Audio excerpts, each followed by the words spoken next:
start with a poem today. It's called Only a Stone in the Building. Only a stone in the building, and one of the smallest there. But the builder had need of such a one as he reared the temple fair.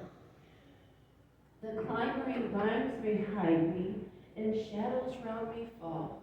But still there is one who expects me to stay firm in this massive wall.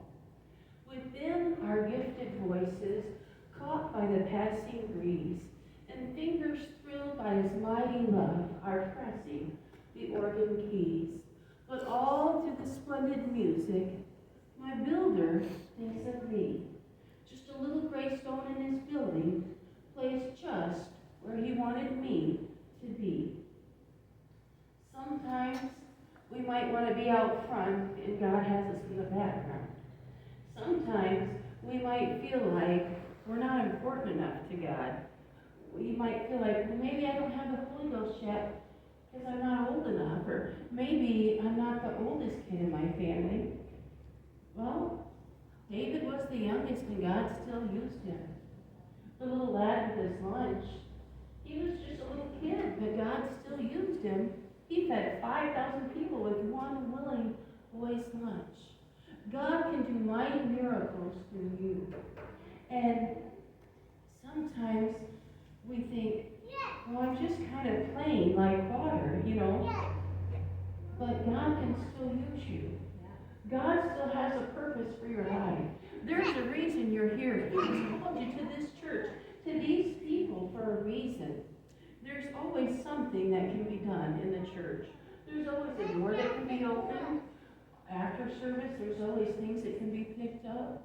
There's always, I've told many visitors where the restroom is at. I don't know how many times. That's a gift, you know, if you can help them out. Praying at the altar is a gift. There's different gifts that we can have. But today, I'm going to talk to you about, we don't want to be the wine, we're going to be the water. Sometimes wine is a pretty color, it's sparkly, it has all that. But God can use something plain like water to make a miracle happen. And God can use you in miraculous ways.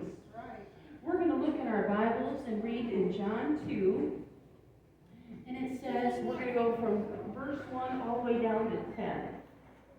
And it says, and the third day there was a marriage in Cana of Galilee, and the mother of Jesus was there. What's Jesus' mom's name?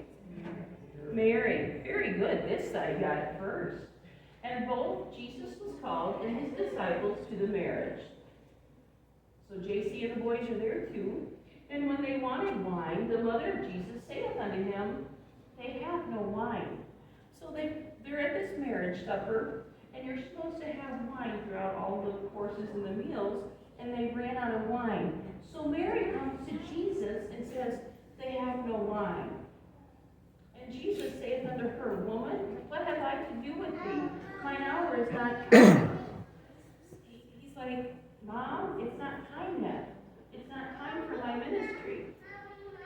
His mother saith unto the servants, whatsoever he saith unto you, do it.